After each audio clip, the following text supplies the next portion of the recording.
Today we're going to talk about Appendix C of your textbook in Hibbler. Now, specifically, this lecture has been called Superposition, but superposition is something that we've been doing already, and that is, summing up the parts. So we break up things into parts and then sum them up. So over here, I have an example of a table from Appendix C. There's lots more loads and stuff in here, but I just have one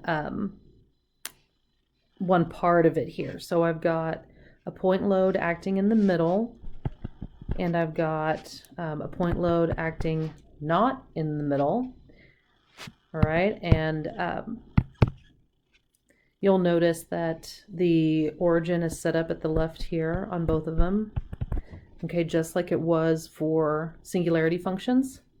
And you'll also notice that we have here slope, deflection, and the elastic curve. So the math has been done for us. Okay, now this deflection is at one specific point. Okay, so I've got V max here, and here is the deflection specifically at distance A, or under the point load. Okay, same thing with the slopes. Both of these slopes are just at the supports. Okay, both of these, all of these are just at the supports. And then we have the elastic curve equations that are any deflection at any point. Now you're saying, no, it's not. It stops at L divided by 2. Well, this first example is symmetric. So L divided by 2 comes from either side. This one here goes from 0 to A. Well, what if it's in the A to B side? Well, then you just flip which one's A and which one's B and move on with life, okay? Our first example is going to use both of the loads in this table. So we are given a beam that is simply supported. Pin at A, roller at B. I'm going to put a load in the middle here of 200 pounds, and I'm going to put a load off to the side of 150 pounds. And let's get some distances on here of 8 feet,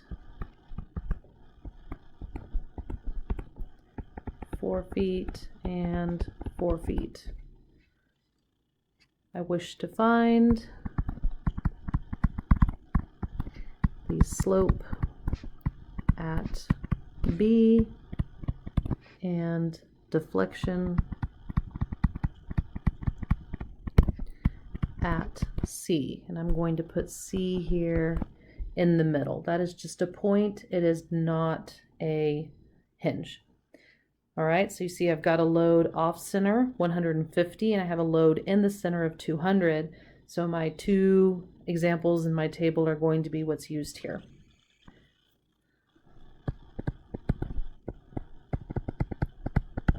Now, because I like to draw pictures out, okay, what this is going to be is a simply supported beam with a load off to the side of 150 pounds, and then point C here in the middle, A and B, plus my simply supported beam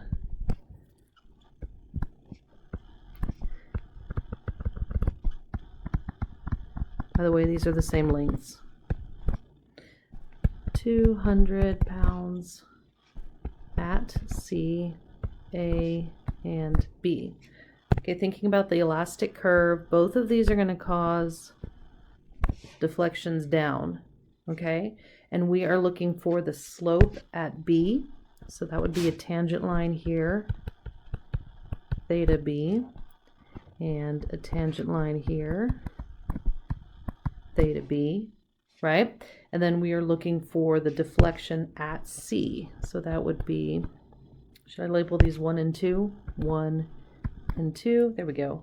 And then we have deflection at C1, and then this bit here, deflection at C2. All right, starting with slope at B.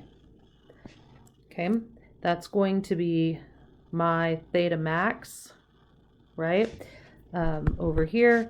And hold on, I want to stick with blue so that it matches. Theta max and theta 2, right, because that's where B is according to my picture. All right, so theta B is going to equal to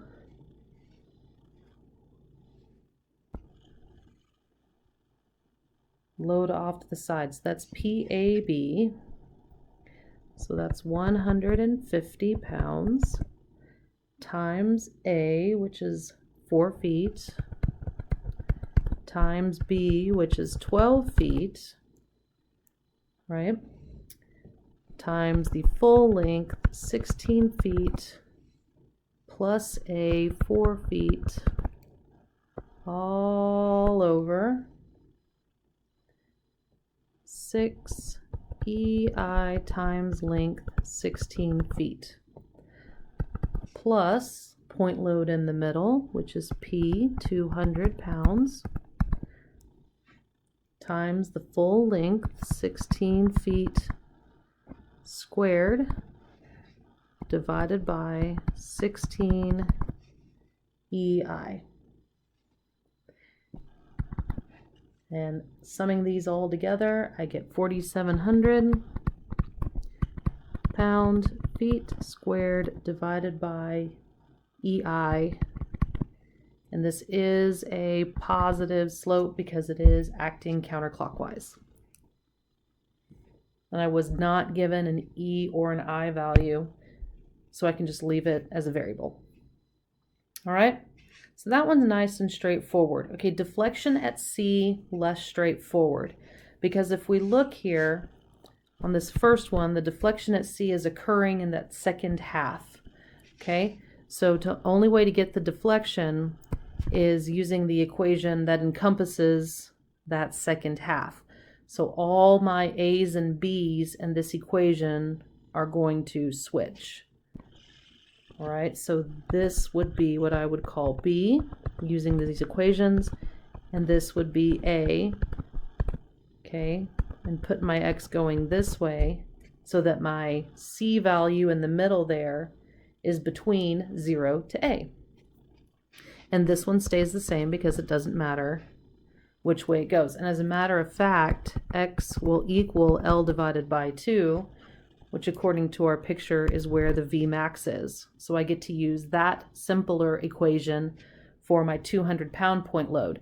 Can we use the elastic curve equation? Absolutely. Okay, it'll give us the same answer. The deflection max equation is just already simplified for us. All right, so deflection at C is going to equal negative 150, negative because it's pushing down, pounds, times 4 feet, times 8 feet,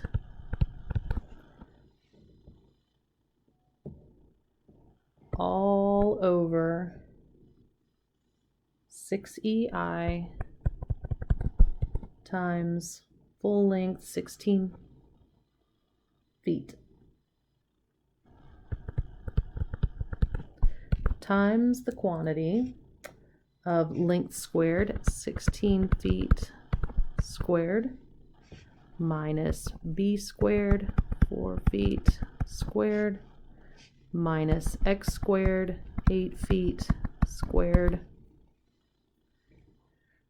And there is the deflection that the 150 pound force causes at C. Not under the load. I don't want it under the load. I want it at C, which is a distance of X is equal to 8 feet. I'm going to add to that the negative deflection of the 200 pound force. So that's 200 pounds times the full length, 16 feet cubed, divided by 48 EI. And this is going to give us deflection C is equal to 25,900 pound-feet cubed all over EI, and that still is negative, which means it is deflecting down.